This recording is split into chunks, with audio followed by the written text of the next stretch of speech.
वाहेगुरु जी का खालसा, वाहेगुरु जी की फतेह। आज का वीडियो गुरु नानक देव जी की एक साखी फसलों को पानी देना पर आधारित होने वाला है।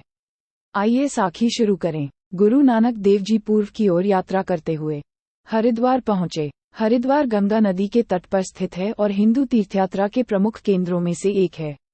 लोग बड़ी संख्या में वहां एकत्र होते थे और पवित्र नदी में स्नान करते थे। गुरु नानक देव जी ने कई लोगों को पूर्व दिशा में सूर्य की ओर पानी फेंकते देखा। गुरु ने इस निरर्थक अनुष्ठान के बारे में पहले ही सुन लिया था, इसलिए उन्होंने सोचा कि सही मार्गदर्शन देने के लिए यह सही जगह और उचित समय है कि इस प्रकार के नासमझ खोखले अनुष्ठानों का कोई मूल्य नहीं है।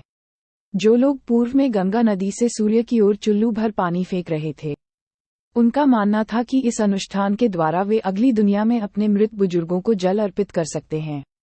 यह अगली दुनिया पूर्व में थी जहां से सूरज उगता था। गुरु नानक देव जी अन्य सामान्य तीर्थयात्रियों की तरह स्नान करने के लिए नदी में प्रवेश कर गए। हालांकि उन्होंने पूर्व की ओर पानी फेंकने के बजाय विपरीत दिशा में पश्चिम की ओर, जहां गुरु जी का खेत था, पानी फेंकना शुरू कर दिया।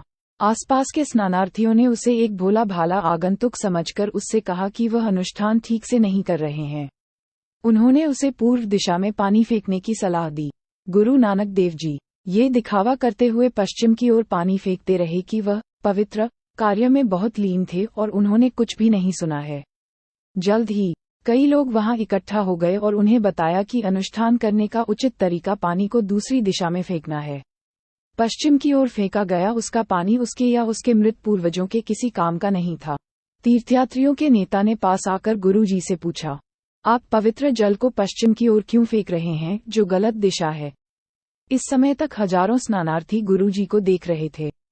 जल को पूर्व दिशा में उगते सूर्य की ओर फेंकना है ताकि वह आपके मृत पूर्वजों तक पहुंच सके। गुरु ने शांति से उत्तर दिया, मैं पंजाब में अपनी सूख रही फसलों को पानी दे रहा हूं। गांव में मेरी सभी फसलें बर्बाद हो रही हैं क्योंकि बारिश नहीं हुई है, और पानी को पश्चिम की ओर फेंकना जारी रखा। वह उन फसलों की सिंचाई करना चाहता था। गुरु जी का उत्तर सुनकर लोग हंसने लगे। जिज्ञासु दर्शकों ने पूछा, क्या तुम पागल हो? तुम्हारा पानी यहाँ से सैकड़ों मील दूर पंजाब तक कैसे पहुँच सकता है?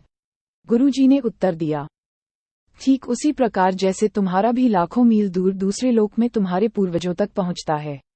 वास्तव में मेरा खेत इसी धरती पर काफी नजदीक है।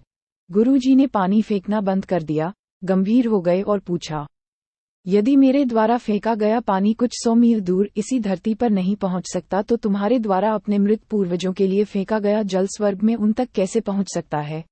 इसका तीर्थयात्रियों के नेता के पास कोई उत्तर नहीं था। लोग चुप हो गए और गुरु द्वारा दिए गए उत्तर पर विचार करने लगे। उनके बयान को चुनौती देने के लिए उनके पास कोई तार्किक तर्क नहीं था। इससे लोगों को अपने अनुष्ठान की व्यर्थता के बारे में सोचने पर मजबूर होना पड़ा। गुरु नानक देव जी नदी से बाहर आए और भीड़ उनके पीछे हो ली।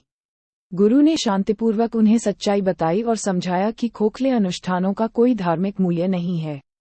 जब वे जीवित हों तो उन्हें अपने लोगों, दोस्तों और धर्मों से प्यार करना चाहिए, उनका सम्मान करना चाहिए और उनका ख्याल रखना चाहिए, न कि बाद में इन बेकार अनुष्ठानों को करना चाहिए।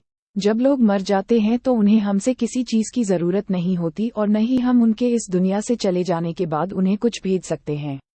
मरने के बाद लोगों को वही मिलता है जो उन्होंने इस धरती पर रहते हुए अपनी ईमानदारी की कमाई से जरूरतमंदों को दिया होता है।